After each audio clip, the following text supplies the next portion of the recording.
What is going on, everyone at home? I am joined by Thomas Christian. Thomas has his orange Warriors jersey from the We Believe era / rookie year of Steph Curry. Because if you cannot tell, this is the post-game show, and we were talking about Golden State's fourth championship in 8 years. They just concluded the game. I believe it's official Steph Curry's Finals MVP. I guess I assumed as much and didn't actually double check that. I didn't check either, but that'd be worth checking. There's a little narrative going around about how Andrew Wiggins should be taking it, and that should be squashed immediately. Just saying. I will say, anyway, that's Thomas. I'm Parker, and we're here with the Sports Talk all about the NBA Finals that just concluded. And my first question, Thomas, is at what point, because we talked about some different scary points of the game, as a fan, at what point were you like, we just won our fourth title? You know, it wasn't until about 3 minutes, 30 seconds left. That was one more. I can hear you. Yeah. Yeah. It wasn't until about 3 minutes, 30 seconds left in the fourth quarter. There was that ring finger tapping three-pointer that made it to I think 72-50. I mean, I was going ballistic. I think everyone else was going ballistic in the sports bar that I just came from. But the thing is that, you know, I was kind of looking at the clock as well. I was like, hey, it's only 8 minutes in the third quarter. We probably shouldn't be, talking about it right now. And, sure enough, that ring on the finger 3-point that Stephen Curry hit, that actually sparked a Boston run. I think ended up making it 74-64. So that was really terrifying 12-2 run right there to, and after that point, I was actually quite scared that this was going to happen in a Game 7 situation. So, I'm glad it did not. But even when it was an 8-point game midway through the fourth quarter. This was not. The Celtics made it really close in the first half or in the second half. So I'll have to give them credit for that. But this was one of those games where you really had to knuckle bite it out until the end. I mean, obviously, the visual of Stephen Curry. We can talk about the legacy of Stephen Curry later, but just the visual of him crying. I don't think he's actually cried in any of his other championships. So seeing that and then seeing everyone else coming around to celebrate was also obviously an awesome sight, but it wasn't. I don't even think Curry and his other teammates were counting this as a championship number 4 until that final buzzer sounded, just because of how the Celtics sort of rallied towards the end. Well, and the Celtics rallied. I think we just said it got as close as 8. I think I thought 9, but I think it was 8, right? I have to be honest. I felt like there was a lack of gas. I didn't feel like they quite. I feel like they had another step to go that they never quite did. That in the game, obviously in Game 1 they had the fourth quarter where they hit that gas. In their win in Game 3, it was a fourth quarter as well. And one of the games was a game. Steph Curry Game 4, where the Celtics actually had the big third quarter, or maybe it was Game 5. The Celtics had the big third quarter. They've had these moments where they've pushed it over, and that moment never happened tonight. And I don't know when my brother and I were texting and said it was over, but I actually think we probably thought it was over earlier than you did, just because. I don't know if you know this. Jason Tatum appeared to not be playing. He's on a milk carton somewhere. Where is Jason Tatum? What happened there? Now, you're a Warriors fan. They have a good defense, but what was going on there? Well, I will say, okay, that first quarter, I actually put this in my notes. The first quarter when they were up big, obviously the Warriors ended up coming back and won the quarter 27-22 at the end of it. But probably the first 6 minutes, I put in my notes, I was like, Tatum and Brown, this is the first time I've seen both of them clicking at the same time. So that was okay, Tatum, he started off very well, but he obviously ended 6 of 18, 1 for 4 from 3-point range.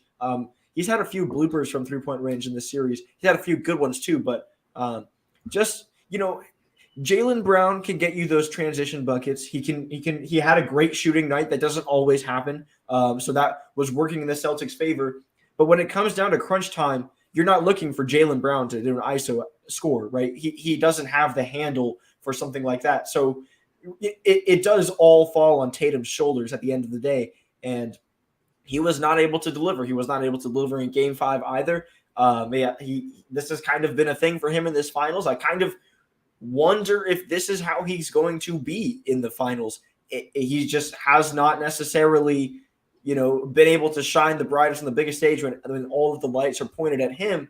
I'm not saying that that's something that, is fair to expect of everybody, but if we're trying to think of this guy as, wearing a purple 24 armband and channeling the Kobe-ness and the Mamba mentality, you got to show up a little bit better in the fourth quarter when you want to, when you're putting the money on the table. You got to have something to show for it. And that here, it kind of makes all of that previous posturing. It looks bad. It looks bad on Tatum's part. Well, and what's funny is I don't mean to come off as a Kobe Bryant hater. I probably have worn that label at various points, but I am very quick to point out, like, there were some of those games that Kobe and them won, but he shot poorly. I think the difference to me tonight was that Tatum just didn't shoot some. I think that was interesting enough. Whereas like Kobe's going to go out firing. Tatum just didn't even shoot.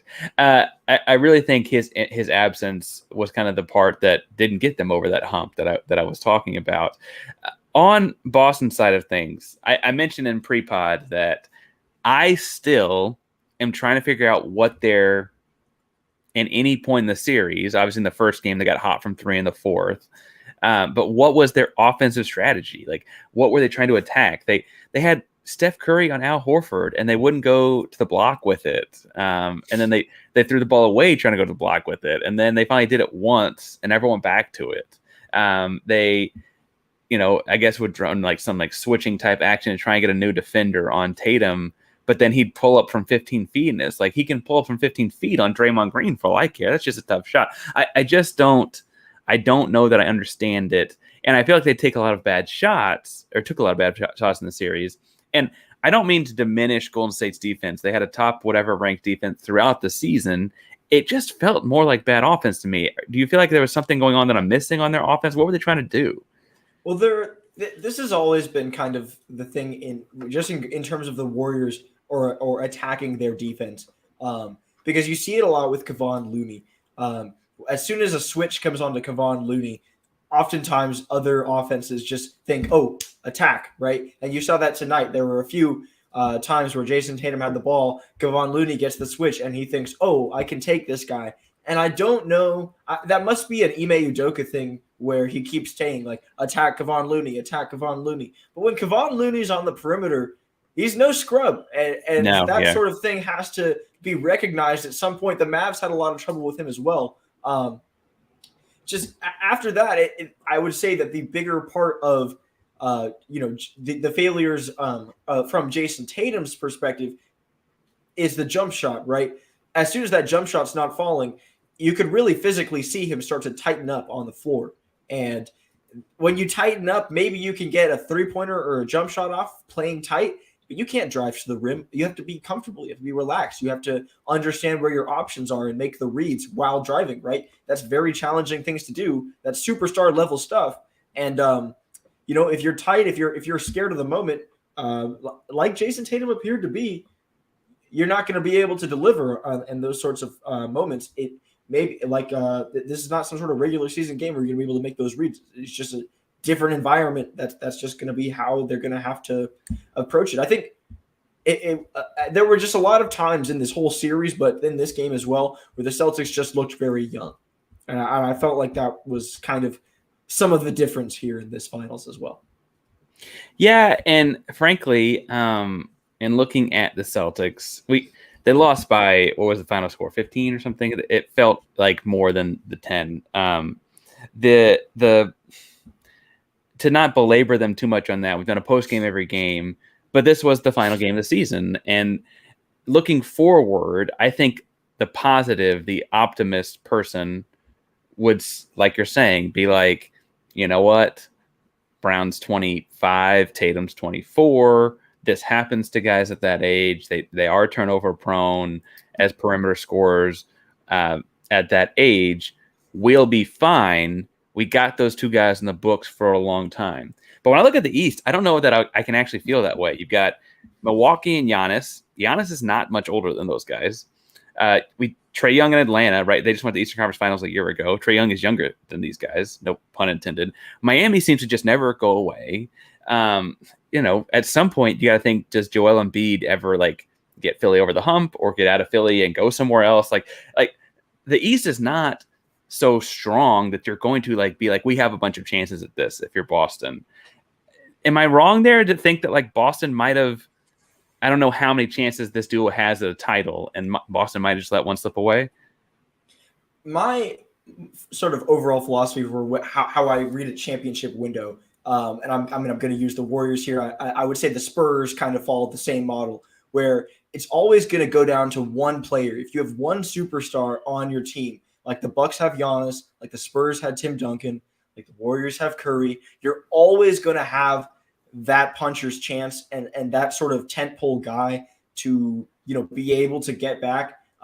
When I look at the Eastern Conference, I see Tatum and I see the Bucks and I see the Nets as guys as teams that have legitimate tentpole players that could carry a championship team, be a number one player in a championship team.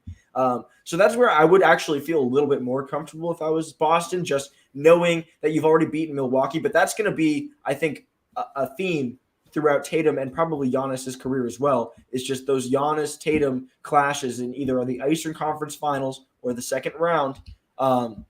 That's going to be the hump that you get over. Whether or not Joel Embiid finds another partner, I would actually be skeptical just simply because I know the contract situation and I know that, currently they're bogged down in a lot of contracts and just James Harden nonsense. And I just have my doubts that he'll have a team around him before he's 30. That's just, I'm sorry. Yeah. I love Joel. Yeah. No, I think the more optimistic thing for Joel individually would be it might not be in Philadelphia. And we've seen a league where that kind of stuff does happen. But I think you're right. The Philadelphia's books feel a little cooked. I just mean that he is that kind of player.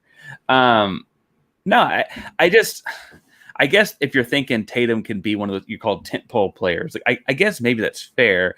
I just worry that we just saw this big glaring, he doesn't have the handle to do it from the perimeter in the same kind of way. We'll talk about the Warriors and Steph Curry and give them their credit in a second. Bluntly, through 3 games of the 2015 NBA Finals, people were kind of saying the same thing about Steph Curry. Steph Curry actually had a great game 5 in that series. I think people kind of forget about that one because he doesn't get Finals MVP, but he does play pretty well by the end of the series. The early part of the series, I think, is what had people surprised. Jason Tatum had that for his whole final series this year, and that is a little different. The deal was Steph Curry kept going back. The Warriors were good enough to keep going back, and that feels different to me. Any other last thoughts on the Celtics in transitioning? I just want to go back to that because Tatum is a different kind of superstar from what we've had in years previous, even just in championship winning teams, right? So if you think back just the past 5 years of tentpole players, you go Giannis, LeBron, Kawhi, Curry, Kevin Durant, however you want to do that. And all of these players are not AAU products. They're not sort of the new young generation of players. Tatum is kind of the first guy to kind of break out. Even I don't really put Giannis in that group either because he's not an AAU player, right? He came from international. So just seeing sort of this is the product, this is the development system. I kind of have Tatum as the marquee player of our development system in the current day in the USA, right? In terms of USA basketball. I don't know if I want to issue an indictment on USA basketball development in the current times, but this was sort of the first look we got to see at this culture of modern day, quote unquote, soft players that, old heads do like to talk about us Gen Zers as, being softer, being more friendly with opponents and things like that. Very much of that, a lot of that is very much on brand with Jason Tatum. And he has already on record in pressers talking about how he doesn't feel like he has that superstar confidence all of the time. He talked about how he was unsure of himself, showed vulnerability, which, to my point of view, and I'm sure you as well, Parker, I see that as being human, right? Being vulnerable. But to an old head, and especially to your opponent, if you're playing for an NBA Finals, you're going to see that as weakness and try to exploit it. And that's something that maybe if he had just had that a little bit more of that, quote Mamba mentality that we keep going back to, maybe these things would go a little bit differently. Yeah, I think it's completely human. I think the deal is just we expect these sports heroes and the immortals, like we expect them to be a little superhuman, right? And I think that is completely a human thing to understand about what We Tatum's expect going. that because that was the history, right? We've Right. seen a lot of immortal superhuman players. I mean, I know you're a Kobe hater, but Kobe would be a great example, or Michael Jordan, right? But Yeah. those are the players that win the finals, right? A lot of the players that they show weakness, they don't have a lot of rings. So that's sort of one of the things where No, and you it's kind of get the concerned. it's the thing that separates a Draymond Green from a Charles Barkley. Like they're both supremely talented, a little undersized to do the things they do, but they do crazy, impossible things. But Barkley was a little bit more emotional, whereas like it seemed to fuel Draymond in a weird, different way. I would also point out their teammates were a little different, but like that's not for this second. I will say that on Draymond Green, I think the reason he's on the tip of my tongue is in scrolling Twitter to make sure we're not missing anything too crazy in the post game, because we are recording right after the game. If you're watching this on YouTube after the fact, apparently in the Golden State locker room, they're chanting "Bleep you, Draymond" in the golden, like obviously like it just because like they're having fun with it. But I thought that was a great touch because they're in Boston, they're chanting "Bleep." Anyway, I thought that was really funny. The Celtics, the thought I'll wrap them up with is that like I don't buy the need a true point guard aspect, because I still think most of the time you're going to want the ball in Tatum or Brown's hands, and a true point guard that doesn't take away those touches is, he's not holding the ball for very long. He's coming down, they're running a screen, he's going to pass the ball to whomever. But they've got to be a team that values the basketball more. They had over 20 turnovers again tonight. And it was very simple statistically. I don't know what the final playoff count was, but going into the finals, they were undefeated when they had less than 15 turnovers. Like just hold on to basketball. Like I've never seen a team with that much talent.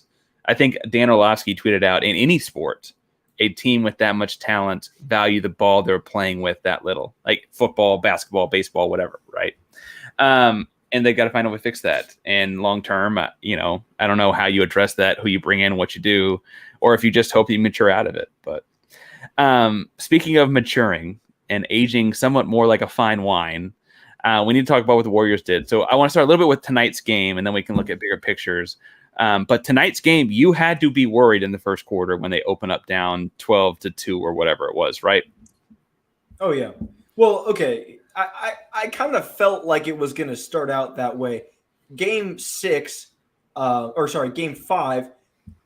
they've started Otto Porter Jr. over Kevon Looney for games 4, 5, and 6. It didn't work in game 4, but they were able to make it up. In game 5, it worked. The only reason it worked is because they decided to just, instead of using their extra space to actually shoot threes, right, that extra three-point shooting, they decided to use the extra spacing on the floor to attack. So their first 7 baskets for the Golden State in that game was 14 straight points in the paint, basically. So that's when you start with that lineup with Otto Porter Jr., that's how you have to use it. But so when I saw in game 6, Otto Porter Jr. was in the starting lineup again, I said, okay, I would like to see them attack the basket. And right out the gate, they did not do that. They started shooting 3-pointers, which is like, hey, you're the Warriors. That's your thing. Go ahead. But when you have this lineup, it works in a specific way. You're taking advantage of that. So you're going to go down big. And then lo and behold, Kevon Looney checks into the game, right? And Otto Porter Jr. only played 13 minutes. Kevon Looney played 22. This is just kind of how Kerr, I don't know if he had to be reminded that Kevon Looney is really good, or that he just, this was sort of his next like thing that he knew he was going to do if that first starting lineup didn't work.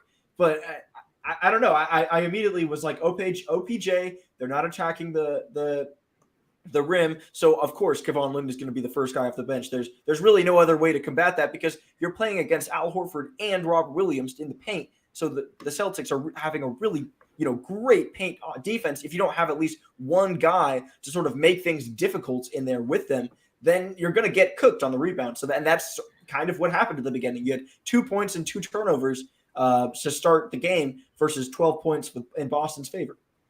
Yeah, I think what's interesting. So in coaching aspect, look at what Kerr did over the last, was it 3 or 4 games, where he started Otto and pulled Looney off the bench.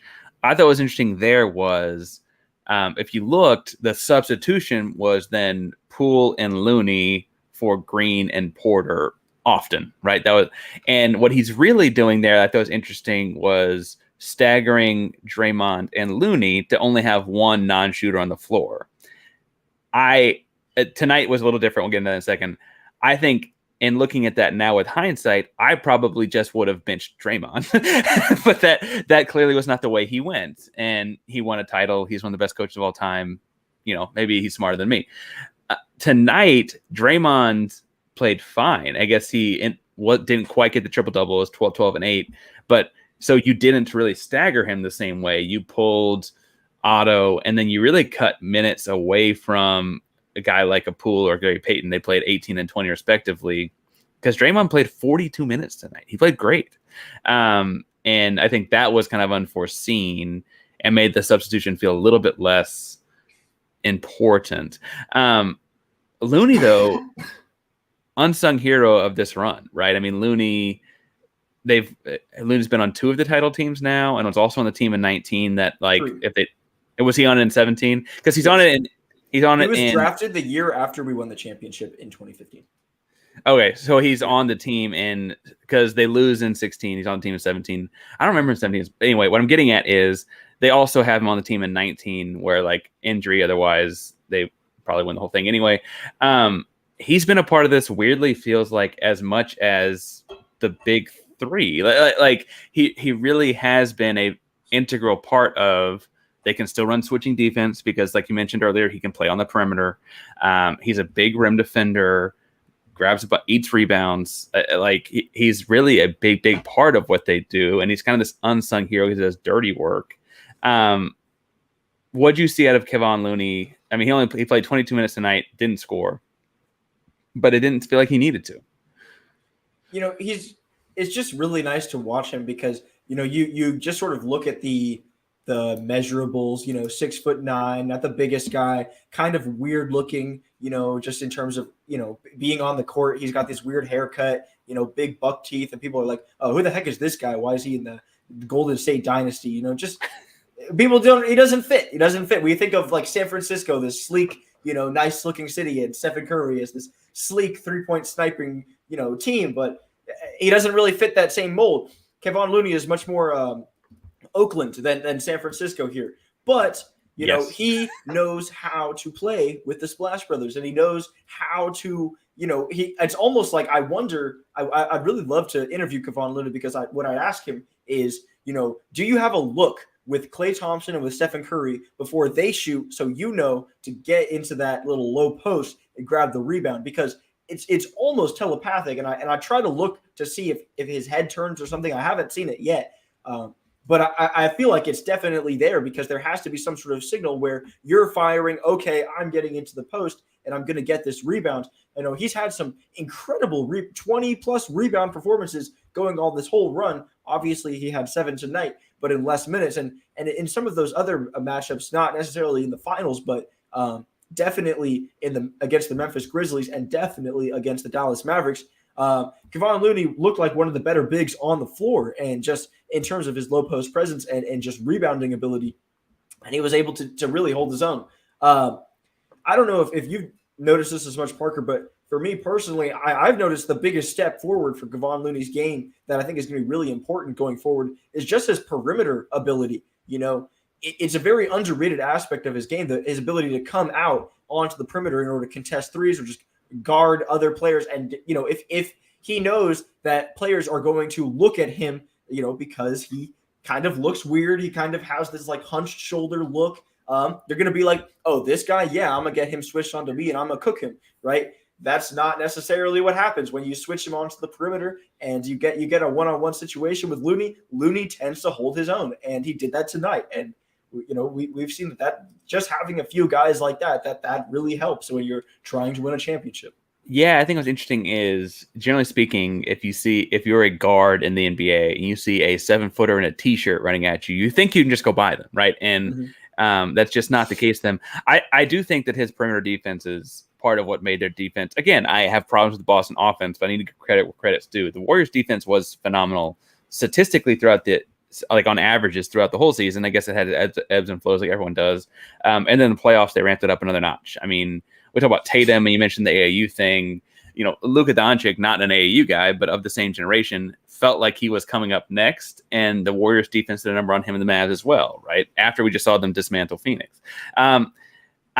If I look at the rest of the Warriors roster, I really think that we need to do, we obviously are going to give Curry his praise and flowers. I kind of do that when we talk about the whole big three and the legacy of this thing, but we do need to pause and give Andrew Wiggins his moment here. I honestly can fully admit that I was wrong, because I thought this trade for Wiggins was kind of this throwaway, they'll ditch the contract somewhere down the line. He'll be holding on while they don't have Clay or whatever, but eventually you're going to have to move him for something else. How does this work? And it works because he's the starting power forward of sorts, small ball center, whatever you want to call him, on the NBA champions. I do think that people are right when they say he doesn't do the things you wanted a number one overall pick to do. But if you'd have picked him fourth or fifth, you'd have no qualms with the way his career's turned out, right? And kudos to him. He played phenomenal. He only had 6 rebounds tonight, which feels like a typo on ESPN's behalf here. But I will say that he had a 17 rebound game, a 13 rebound game. He dominated the glass. He got out and 3 blocks. So that rebounding number, maybe that's less because of the others. Maybe that's the impact I'm feeling. He got on the break. He hit mid-range jump shots, and then tonight he hit a couple corner threes. He really was the best complementary player, and I'd argue the second best player, at least for the Warriors, in the series. It was tremendous. Well, the thing about what makes Andrew Wiggins most valuable isn't necessarily Andrew Wiggins himself, right? It's just sort of the physical profile that he brings, the ability to essentially guard all 5 positions is what it looks like. And just, you don't really think of him as being the tallest player in the starting lineup, but he is. And he plays that really crucial role for the Warriors where he can play shooting guard, small forward, or power forward. The other thing, I think, just reputation-wise, is we do forget that he was asked to play a lot more shooting guard in Minnesota, and that's not. I like him a lot more at the 3 and at the 4. I don't know what you think, Parker, but it just feels a lot more natural to be running and to be that second option. I was going back and actually trying to look at Andrew Wiggins' draft stock and sort of his mixtape and why he went number 1 overall, because I always, want to. It's interesting to see how these busts how they were so hyped up in order to go number 1 overall, and sort of the way he was pitched to the NBA fan base or the NBA community was very much along the lines of, oh, this guy, he's a 6'8" Kobe, right? He's a 6'8" mid-range assassin, and yeah, he can hit mid-range pull-ups, but I put him much more in the maybe even a tier below Klay Thompson in terms of mid-range ability. But, he has it. It is there. It's part of his bag. It looks great on a mixtape when it goes in, but he's very far from 6'8" Kobe. He's much more, if Patrick Williams' career turns out right, I would say that would be basically where I would put Wiggins in terms of that actual value. Yeah, and what's funny is that it did. So he just I retweeted a tweet from Haley O'Shaughnessy tonight that this would not be the first time Minnesota's botched this kind of thing, where as soon as Kevin Garnett leaves, he goes and wins a title. As soon Kevin Love leaves, as soon as Kevin Love leaves, he goes and wins a title. As soon as Andrew Wiggins leaves, he goes against theoretically, this is clearly there's a problem in the institution in Minnesota as well. I think that his game, having the ball in his hands less in the half-court setting, has only helped him, right? He's only getting touches where it's supposed to be catch and shoot or it's supposed to be catch and dunk.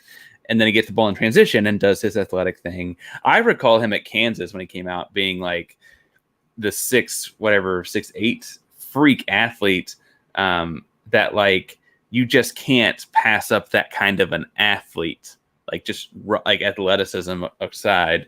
And frankly, he's kind of developed some nice little tools along the way. That being said, obviously the story of the night is Steph Curry. But before we get to Steph Curry, I have to throw in because I want anyone listening to this to correct us if we're wrong. On our quick pre-pod independent research, of all 60 players drafted in 2014, Wiggins is the second to win a title. The first was Thanasis Antetokounmpo, and I think that is correct. Thanasis. I think that is correct, and that's only because Thanasis is the Antetokounmpo brother that got back to Milwaukee. Like, it could have just as easily been the other brother and been some other way. But anyway, shout out to it wasn't. You know why? Rodney Hood won a championship last year with the Milwaukee Bucks as well. Oh, Hood was on the Bucks. Wait a minute. Yes, he did. Yeah. Hood was on the Bucks. Okay, there scraps my whole theory. So, but they both won at the same time. So essentially similar. Yeah. I'm sorry, I just went back and looked. No, that's fair. What's interesting is that this draft actually had better players, I think, than we remember. In the top 10, you had Wiggins, number 1. Jabari Parker, sans injury, would have been great. Embiid, Gordon, Smart, Randall, all in the top 10.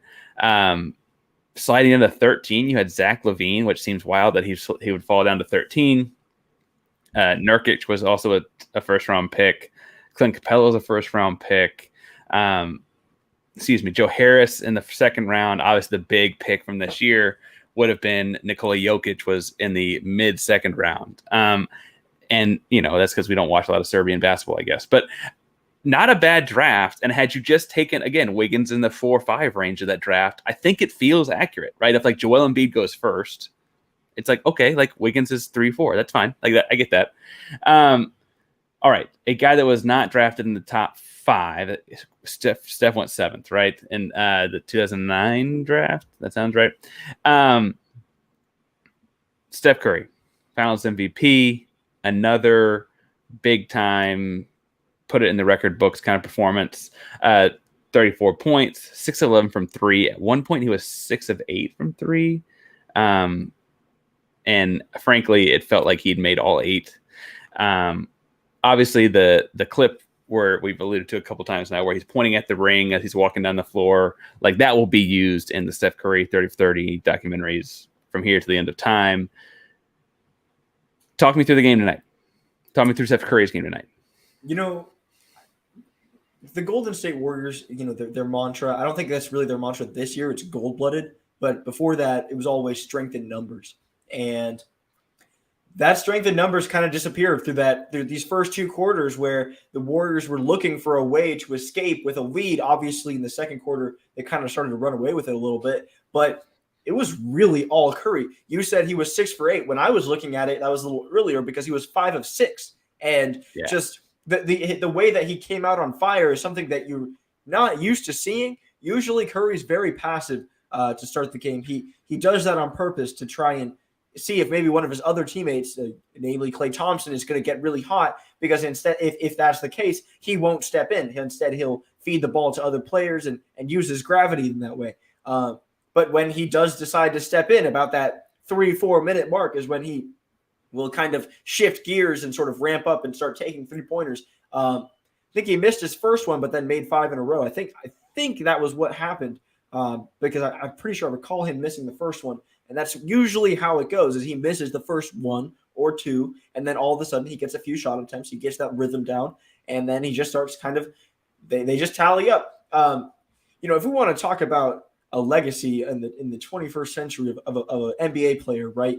I think number 1 is LeBron James in terms of legacy, in terms of all-time standing. But number 2 has to be Stephen Curry.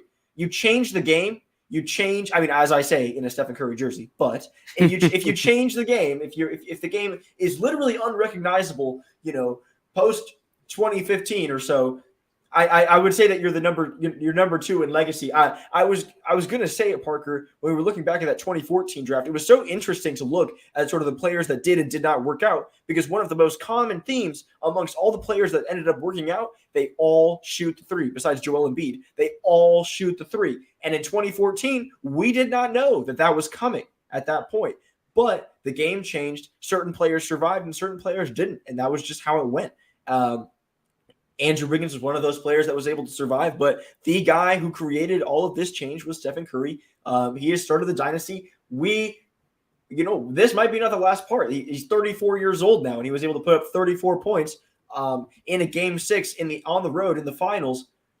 This might not be the last we see. And kind of one of the really exciting parts of Stephen Curry's game is these other guys around him, Draymond Green and Klay Thompson, they're sort of fading at this point in their careers. They might not really be worth all of the money that they're being paid. But hey, we signed them to those contracts under the impression that, we kind of knew that they would fade out like that. That's kind of how third or fourth contracts work out. But Stephen Curry has not. He's been aging like fine wine, similar to LeBron James. And that sort of thing is very exciting when you see this next young crop of Warriors coming up. The Moses Moody, the Jonathan Kuminga, the Andrew Wiggins, the James Wiseman. We might not be back here next year, but why can't we be back here in 2 years, given a little more drafting and a little more development and maybe one more trade to get the last piece that we need? I mean, this is not going to be – I really would be surprised if we stop at 4. But obviously, hats off to Curry. This was sort of the last piece for him winning a finals MVP, because after your 4th championship – after 3 championships, he still was not named as a finals MVP. Now he has it. Now sort of the people on Twitter that I combat with daily will have no way of coming back to me when I say that Stephen Curry is the greatest. The discussion that I think is going to be happening on First Take is, one, is Stephen Curry validated? But definitely 2 is going to be, is Stephen Curry the best point guard of all time? So that's going to be the thing that we got to figure out in these next 4 or 5 years as Stephen Curry's career kind of goes down the stretch. But we're going to be watching closely for right now. I would say a pretty good argument for to go number 1 or number 2. I obviously have not watched Magic Johnson play basketball, so in live, so I couldn't attest to that. But going off of the numbers and chips and titles and accolades, I would say number 1 or number 2. Well, and before we get too far into legacy, as far as tonight goes, I think what was impressive, and you alluded to it as well, but Steph had a really, call a spade. He had a crappy game 5. And I don't mean like he deferred and he had hot team. I mean, he played poorly and got saved by some good teammates in game 5. He played phenomenally in game 4. They would have been down 3-1 had he not played phenomenally in game 4. I don't mean to say he's had a bad series or whatever, but he played poorly in game 5 and clearly came out to start this one. They get down 12-2 whatever early. And he's like, I'm going to fix this. There was just a shift in the way he was approaching the game. The time old tale where in a secondary break action, you're just looking for Draymond Green to Steph Curry handoff. In the secondary break, you just can guarantee it's going to happen. As soon as he lets it go, you're like, that's good. There was just those kind of moments throughout the night tonight that I think just kind of feel like all of those games throughout his career to this point where you're like, oh, Steph's going to get 30, Steph's going to get 40, Steph's going to get whatever. Tonight specifically, I thought it was interesting that I don't have the quarter by quarter breakdown. It didn't feel like there was a rise and fall. It was very consistent, right? Where in game 4, right, the game where he has the big fourth quarter, he really had a big 4-minute stretch to end the fourth quarter, right? And there was no stretch this in game 6 tonight. It was just very consistent. Curry was always there, adding up to 34 by the end of it. He's also played 40 minutes. He was on the floor as much as he's been in any game thus far. And I continue to think that as much as his 3-pointer is obviously generational, the way that if you overplay it, he gets to the rim is also that's the death of 1,000 cuts, is because the moment you think you stopped the 3-pointer, he attacks the cup and does the dipsy doos and flips it without looking at the basket at the time. It's really, really phenomenal. As far as you mentioned his longevity in this thing. I think what's fascinating about Curry versus other guys in his stratosphere of top whatever basketball players of all time is his game. Without knowing anything about modern science and modern whatever, his game was always going to age well.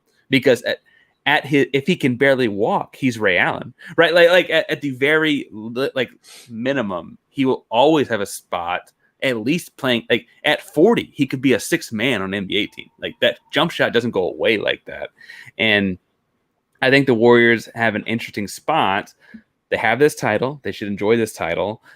They have some roster questions in the next few years. And the deal is Steph Curry is a constant. He'll be making $60 million at some point, but he will be a constant on the Warriors. And I don't really have a fleshed out like top 10, 15 all time. I do think that it feels like tonight was significant in moving him up said list. Wherever you've got him, tonight felt like it was or the series for sure, but tonight, because it ends the series, was like the kind of night that moves a guy up those things. You said you got him as a top 2 at least point guard of all time. Yes. Where is he in regards to positionless, like on your whole thing? Are you a list guy? Do you have a top 10 list like you could rattle off? You have him somewhere in there? Is that, because that's not really my bag. I don't know if I have a top. I could probably name players that I would fit in my top 10, but I wouldn't say that Stephen Curry is in my top 10. After tonight, I would have to reevaluate. Let me tell you that. Before, he was not in my top 10 solidly. I actually had, I did this once, and I had him and Kevin Durant right next to each other. And the reason I did that was purposeful, because they're both tied. Those 2 championships that they won, the two that Curry won, the 2 that Curry won with KD, were as important for Curry's legacy because it cemented his one championship as not a one-off. It was a dynasty, quote unquote. And for KD, that was important because those were his first 2 rings. But those 2 players and their legacies up to this point, where Curry has now gone and won a title again as a solo artist with a fully healthy opposing team, because, that one in 2015, I will, be one of the first to say Kyrie Irving was injured. Kevin Love was injured. Wasn't really a fair fight, but, it was still a difficult series to win. But after this is kind of where Curry does definitely at least get that bump up over Kevin Durant for me, considering especially how he flamed out in the first round of this playoffs. But going forward, we're going to have to start looking at him as maybe he takes over where right under Hakeem is maybe where I'll have him. Because for me, Hakeem, I always think of it as this way. If you're better than Hakeem, you are a top 10 NBA player of all time.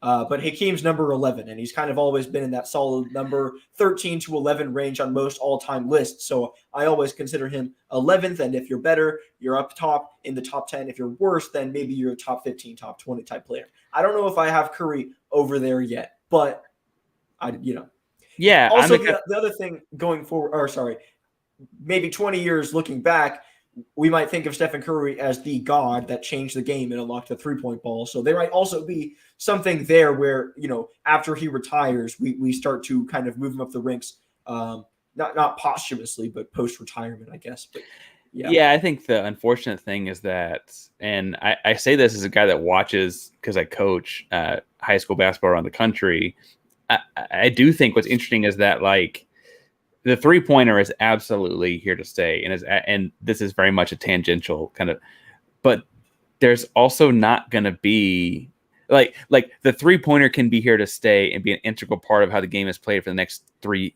decades.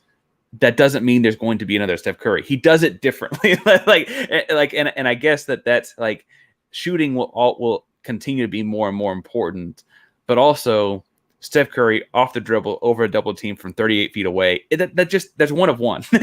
like that also feels like the 3-pointer can live on if Steph Curry's game is still unique. No, I'm the kind of person that like would probably have 17 guys in my top 10. And so I don't know, I don't know what my order of it would be. I do think the Curry, like, when does he get close to the Tim Duncan level argument is kind of around the corner, right? So he's got 4 titles. He's got a finals MVP. And frankly, like as you mentioned, and as I was trying to say, like, he could win another finals at some point. He might not be the finals MVP on that team. We'll see what that team looks like, but he might win another one. And anyway, Duncan has 5 titles and 3 finals MVPs.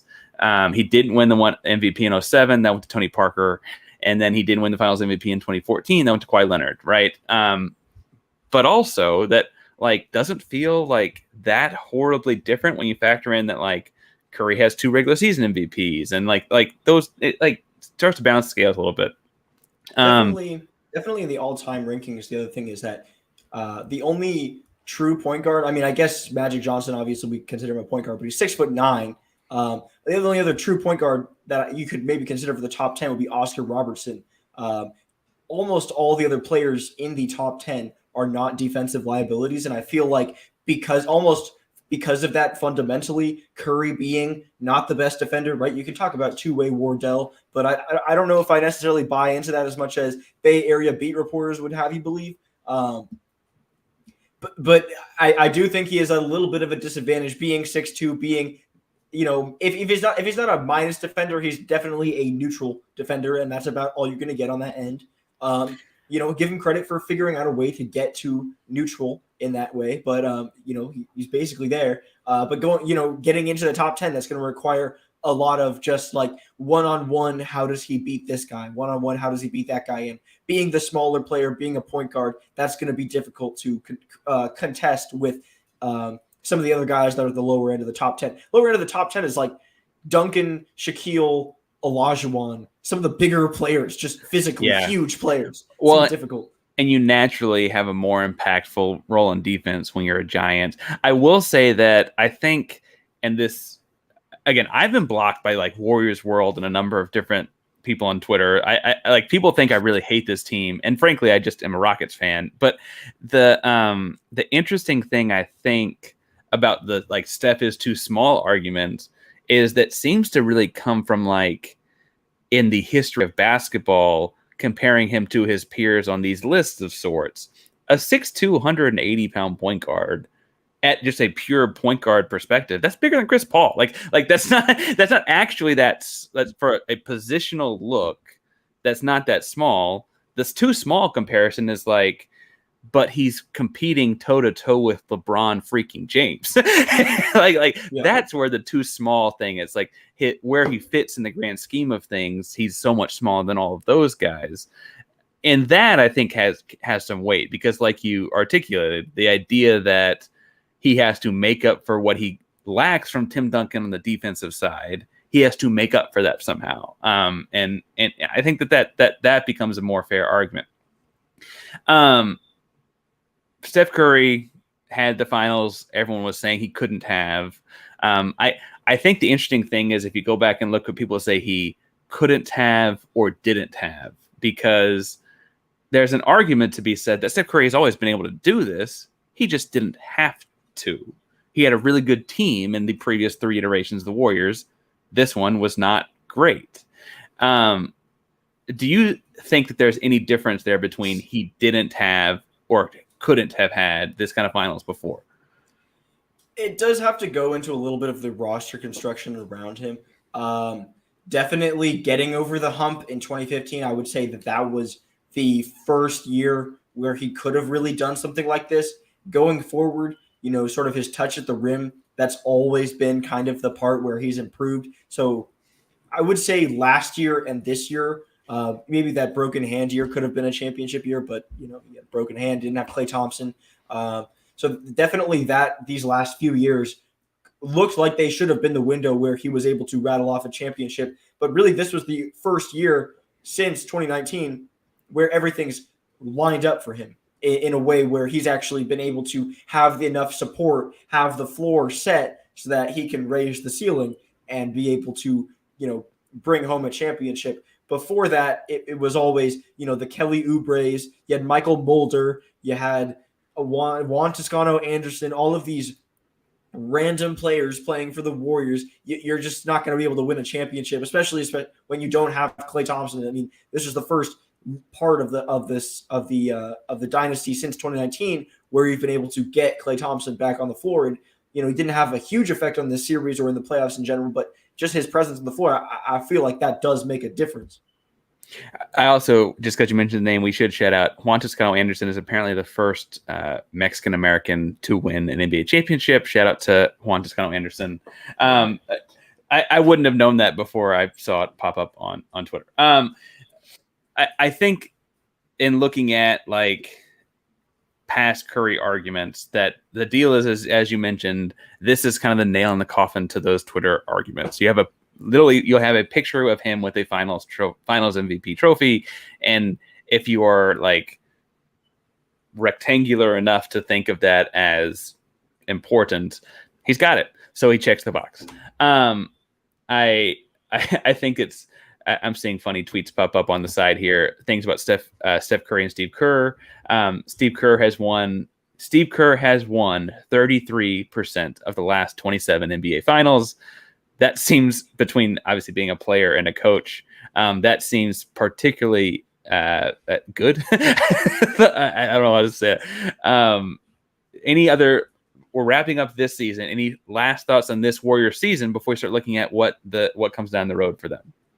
Definitely at some point it's going to hit me, and I'll just get emotional when I finally figure out sort of what the ride has been. It hasn't necessarily set in 100% of the way here. But this was definitely a very different Warriors team from years past, just in terms of the age and the years on Draymond Green and Klay Thompson. It's easy to forget Draymond Green has been healthy every single year, in every single playoff game, almost every single at least. And even during that year when they had just 15 wins, Draymond Green was playing in that whole game. He was completely active that whole season. And just, seeing all of that and seeing all of that poorness and the sort of the dark days. I mean, people went from hating the Warriors in 2019, ever since Kevin Durant joined them, to actually kind of rooting for them in 2020 because they were so bad that people were just like, man, it would be nice to see this saddened, old deflated dynasty team actually be able to win a few games again. But that is sort of the darkness that we did have to endure. I will have to say that really wasn't that bad, considering that at the end of the tunnel it was a championship. I know there's a lot of Warriors fans, I'm not one of them, that can say that they waited a very long time for these days, for these golden years. 2015, we won a championship. The last championship that the Warriors had won was in 1975 with Rick Barry. So, and that was in the ABA NBA days. So that's a little history lesson for you. That's not something that it was a long time. Let's just put it that way. No, yeah, it was. Yes. It was a long time. I think that first of all, he's 24 is trending. I'm assuming that's about Jason Tatum. That said, on the Steph Curry and this past season, I have to say that it also feels interesting that they felt like as a fan of an opposing team, they felt like the beneficiaries of this giant salary cap spike in the summer of 2016, where instead of easing the way up, the league and the CBA said, hey, we're going to jump it. And it went up like $18 million, almost $20 million. And they spent the bank of it on a guy named Kevin Durant. And I was like, come on. And they just felt like that. And clearly they've always preached that they're organizationally very sound. This again feels like a championship that solidifies that as well, because this was not the team that benefits on some cap spike. Now, I guess you could connect dots and say well, the trade for this, the signage, but on the whole, it's been enough years now that the league has leveled back out and they're still sitting where they're sitting. In looking at cap stuff, you've been working and looking at the cap stuff. And so I want to talk to you a little bit about it. They are paying a lot of money to some guys over 30. Draymond Green is on the books for $25 million next year. Klay Thompson's on the books for $40 million next year. Steph Curry's in the books for $48 million next year. The question mark is not those guys, though, to me. The question mark is next year's the last year of the Andrew Wiggins contract. He's on the books for $33 million. I said before, I'll say it again. Andrew Wiggins was the second best, at least, player on the Warriors, if not the second best overall player in the series in the NBA Finals. I don't think you can let him just walk away. But also, you're just getting somewhat of a log jam in the books. And so, first of all, talk through how do you see the deal with Andrew Wiggins shaking out? Currently making $33 million next year, theoretically an unrestricted free agent in the summer of 23. But guys like to have that deal signed before the year starts, or else franchises start saying, hey, do we need to trade him so we get something? Because otherwise you could lose him for nothing. Well, it used to be historically, right, the most important positions in the NBA was the center position, right? The knock on Michael Jordan when he entered the league was, well, he's not 7 feet, so he can't win a championship or carry people to a championship, right?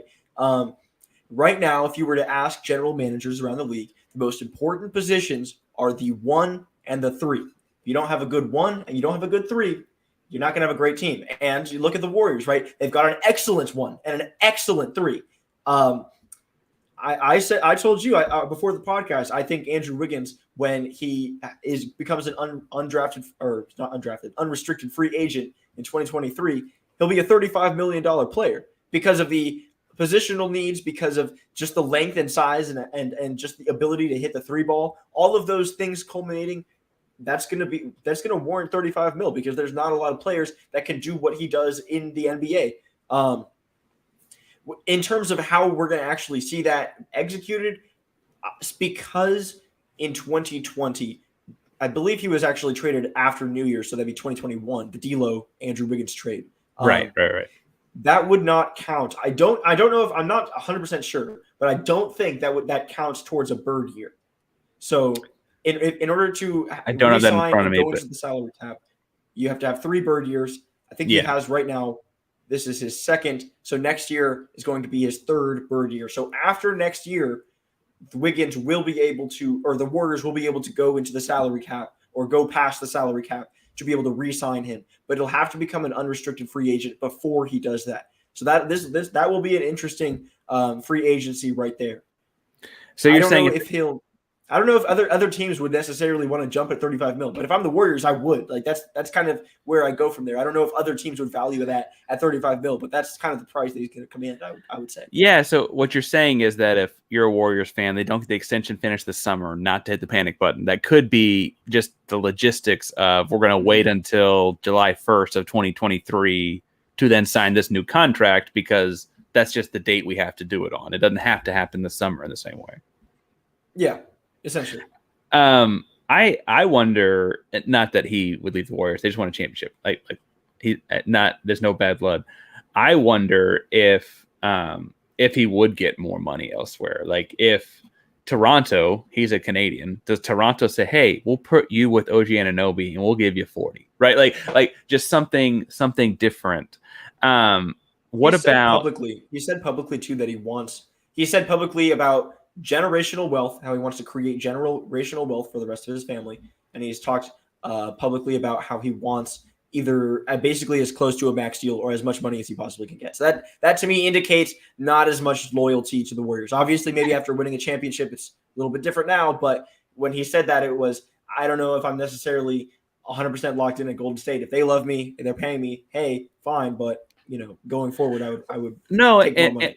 And I think that, again, a guy that relies so much on athleticism, he is currently 27, so he'll be, 28 when he's signing this contract.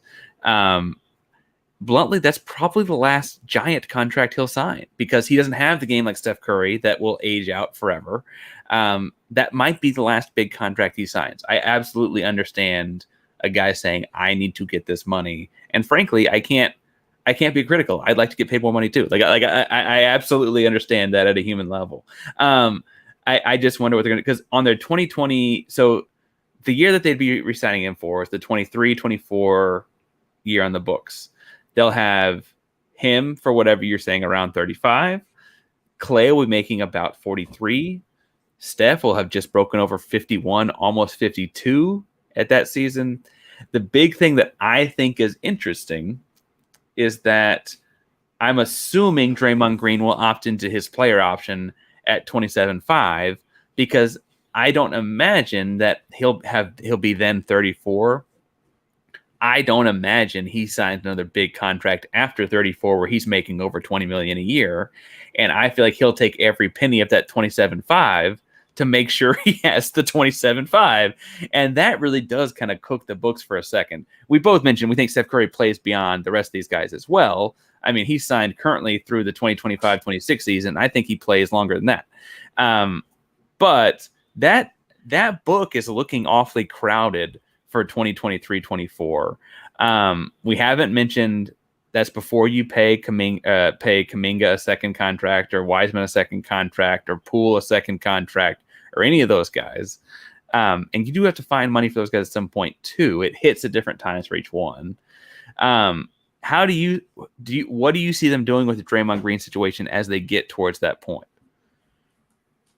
Ask him for less money, I think, would be kind of where you go, or just I think also this has been the sort of the debate between Klay Thompson and Draymond Green for who's the second best Warrior. Obviously, right now, like we said, like Andrew Wiggins is that, and I agree. But before that, it was definitely the Andrew Wiggins or Klay Thompson versus Draymond Green's debate. And I would personally say that the formula between Draymond Green and Stephen Curry, that has worked a lot better than Klay Thompson and Stephen Curry, just because you need that guy who's going to feed Steph Curry, and they play off each other a little better. Who's going to age better? Well, frankly, both of them have looked pretty old in these past few years. So I don't know if either of them are going to be worth that amount of money.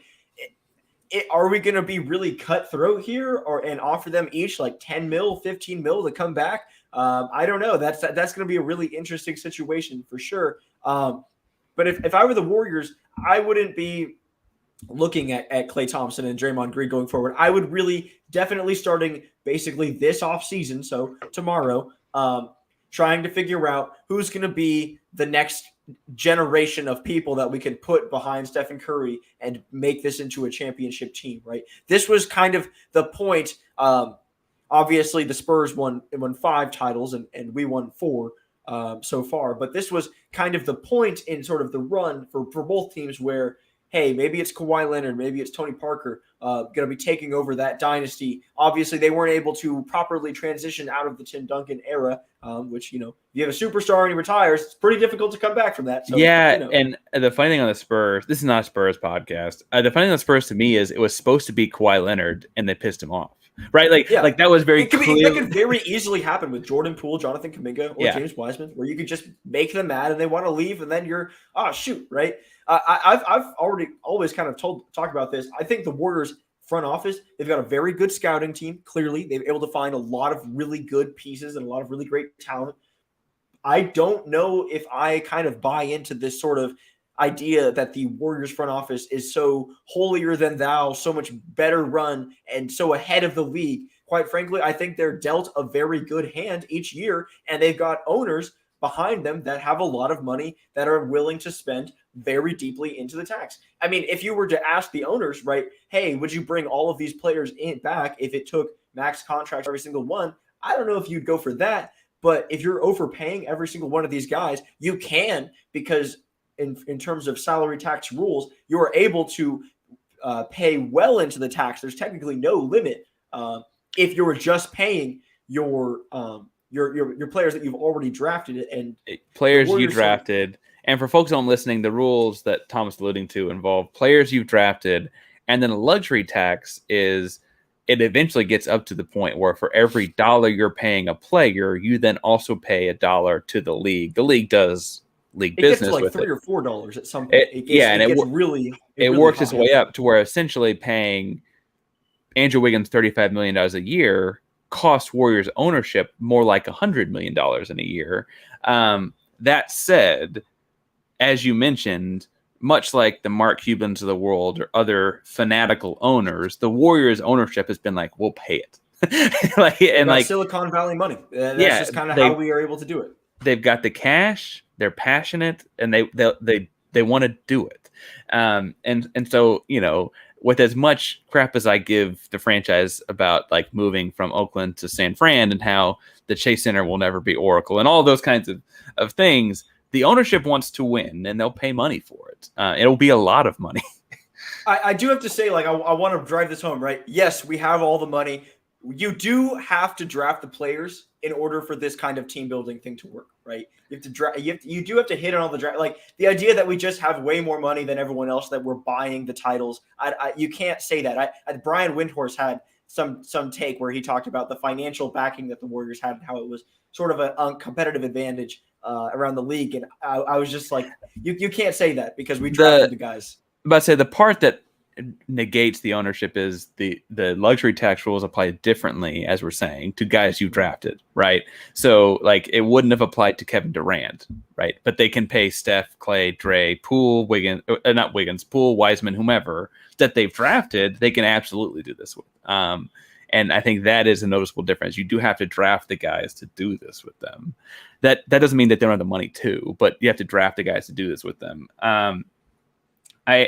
I think their longevity is an interesting thing to look at because they've put themselves, and this will be our transition to what will probably be the last segment, but they've put themselves in the same air as the Bulls, as the 90s Bulls, or the Spurs from like 99 to 14, or, you know, the dynastic Lakers of, you know, from 2010. It was 2010 Lakers, they win 5 championships in a span of 10 years, right? That's very, very similar. Shaq leaves in the middle, so it feels different, but it's very, very similar. Lakers, Celtics of the 80s, they're in that category. The deal is to like take the step to where they're closer to like Celtics of the 60s, or I think what the Spurs did across 15 years is impressive because it's 15 years. But if you're trying to get them up into those kind of echelons, or even that the Bulls won 6 in 10 years, and 8 years really, I think that they do need to find some way to like get the money to work out. Kind of, I know. I think Steph can play till he's 40, but to capitalize on like his game's going to look a little different at 37, 38, 39, 40 than it does at 34, 35, 36. And can you try and squeeze another one in here in this little, like this chunk of his career? Where do you see it going?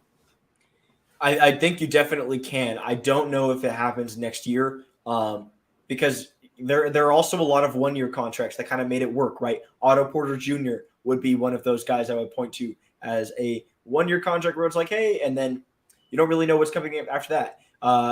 Same with Jordan Poole, right? You're going to have to pay him in 2023. So maybe he takes more money and goes somewhere else. I don't know if he's particularly tied to the Bay Area. I know that he has put down roots and enjoys the Bay Area because I actually know Jordan Poole's personal photographer. So I went to high school with him. So I know that he enjoys hanging out in the Bay Area. But past that, maybe he would enjoy Los Angeles or enjoy another big destination. So the trick now is keeping the band together for as long as you possibly can, right? And you look at throughout history.